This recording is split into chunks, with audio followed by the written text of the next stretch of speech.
Good evening, ma'am. My name is Christian Tempest.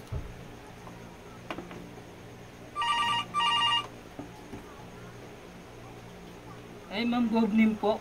Dot restaurant. This is my Christian speaking. And will help you. I would like to make a reservation. Okay, ma'am. May what time? Tonight at 6 p.m. Ma'am, may your full name, please? My name is Cathy Tamundong S. Okay, thank you. And table for and help you. A table for 4, please. Okay.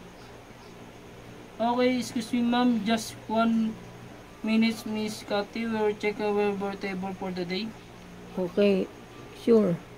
Thank you for waiting, and we would like to tell you our table and your perfect time tonight.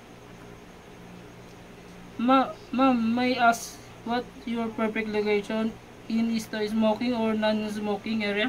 Non-smoking area. Sure. Are you celebration birthday occasion? Just my birthday. Okay. Do you not celebration make? Or can request a slice of cake.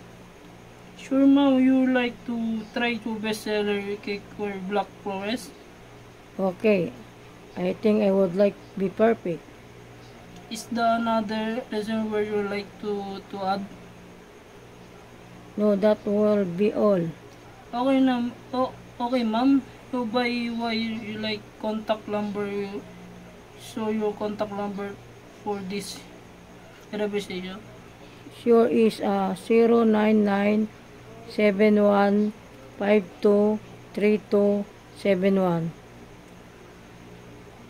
Okay, ma'am. Cut. My perfect table reservation. This designing table for tonight with reservation star Black Forest cake. Yes, you said it's correctly. Correctly, nothing else. Yes, ma'am. You check 6 p.m. in the name cut. And your telephone number 0997152327 is the contact ma'am.